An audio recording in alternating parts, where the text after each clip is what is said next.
नमो नमः मौर्य नमामि देवी नर्मदे। और आज हम पढ़ रहे हैं 10th क्लास राम लक्ष्मण परशुराम संवाद। लिखा किसने है? तुलसीदास जी ने। लिखा किसने है? तुलसीदास जी ने। कहानी क्या है?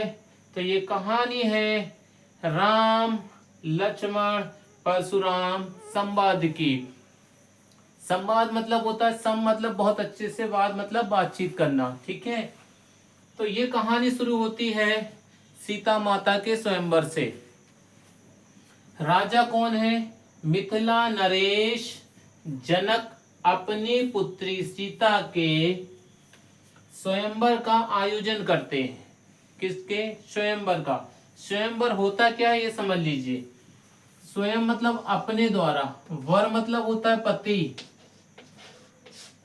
अपने द्वारा अपने पति का चयन करना स्वयंवर कहलाता है। अपने स्वयं के द्वारा अपनी इच्छा से वर का चयन करना, पति का चयन करना स्वयंवर कहलाता है। अर्थात जो लड़की है वो जिसके गले में माला पहना देगी वह उसका वर हो जाएगा, वह उसका पति हो जाएगा। फिर से बोल रहे हैं, राम लक्ष्मण परशुराम संवाद चैप्टर का नाम है। लिखा है तुलसीदास जी ने। कहां से लिया गया है? तो रामचरितमानस के बालकांड से लिया गया है। कांड याद रखना, बालकांड। रामायण में पूरे 7 कांड हैं। कितने कांड हैं? 7 कांड। तो इससे किससे लिया गया है? बालकांड से। किससे लिया गया है? बालकांड से। बुक का नाम क्या है? रामचरितमानस। क्या नाम है? रामचरितमानस। लिखा किसने है? तुलसीदास जी ने। तो भैया राम लक्ष्मण परशुराम संवाद ये आपका चैप्टर हो गया। लिखा तुलसीदास जी ने है, रामचरितमानस से लिया गया है, उसमें भी किससे? बालकांड से। ठीक है, इतना समझ में आ गया। स्वयंवर क्या होता है? स्वयं मतलब अपने खुद के द्वारा, वर यानी पति का चयन करना। तो ये कहानी है कि जो मिथिला नरेश है, मिथिला नरेश, ठीक है ना, राजा जनक, याद रखिएगा मिथिला के राजा हैं। ठीक है, मिथिला नरेश जो है उनका नाम क्या है? जनक। इसलिए कहते हैं जनक नंदिनी।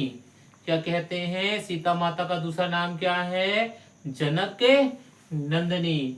तो मिथिला नरेश राजा कौन है? जनक अपनी पुत्री सीता के स्वयंवर का आयोजन करते हैं। स्वयंवर का आयोजन करते हैं मतलब एक धनुष है, वह धनुष इतना भारी है कि उसको लोग उठा नहीं सकते। अर्थात राजा जनक भी उसको उठाने के में सक्षम नहीं थे, अनेक लोगों का सहारा लेना पड़ता था। लेकिन कहते हैं सीता माता उसको एक हाथ से उठा के ऐसे दूसरी जगह रख देती हैं।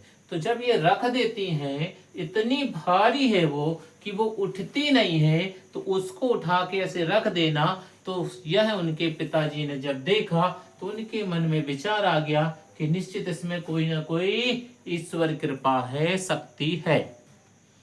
तो इसका उसी के साथ विवाह होगा जो इस धनुष को उठाकर इस पे प्रतंचा चढ़ा देगा।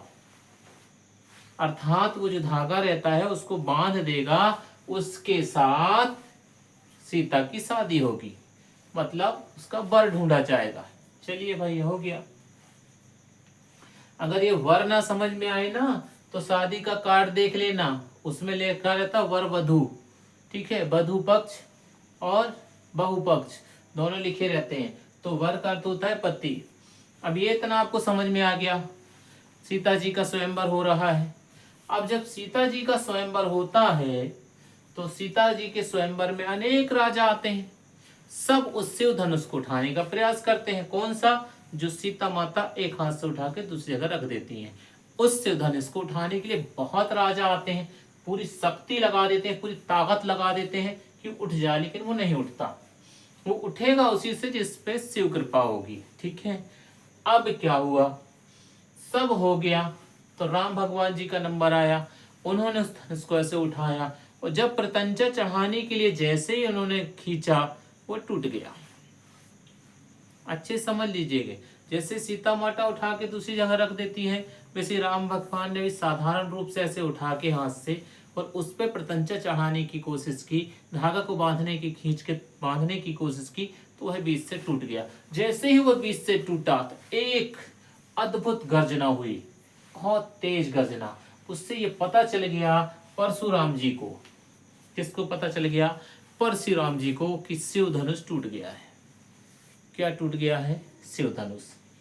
सभा में आते हैं जहाँ अनेक राजा बैठे हैं, राम भगवान भी हैं, उनके गुरु विश्वामित्र जी भी हैं, सब लोग रहते हैं, मिथिला नरेश भी हैं, सीता भी हैं, सब हैं। वहाँ आते हैं और ये पूछते हैं कि किसने शिव धनुष को तोड़ा है। तो राम भगवान का हमेशा स्वभाव रहा है विनम्रशील, हमेशा विनम्रता से भाव करते हैं, ठीक है। लेकिन लक्ष्मण जी जो हैं वो लगभग आधे समय विनम्र, आधे समय क्रोधित रहते हैं, गुस्से में बात करते हैं। तो यहाँ परशुराम जी आए हैं। अब यहाँ से आपका चैप्टर चालू हो रहा है कि राम, परशुराम और लक्ष्मण में क्या बात हुई है। बात हुई है मतलब संवाद हुआ है, ठीक है। तो अब सबसे पहले राम भगवान का लेते हैं, फिर राम भगवान की जो चर्चा होगी, राम भगवान के बाद उनके बाद लक्ष्मण भगवान ने जो कहे हैं उनकी चर्चा होगी, और फिर परशुराम ने जो कहे हैं उनकी चर्चा होगी। तीनों को अलग अलग कर लीजिए, एक बार में याद हो जाएगा। अब सबसे पहले लेते हैं हम किनको? राम भगवान ने क्या कहा है सबसे पहले उनके विषय में।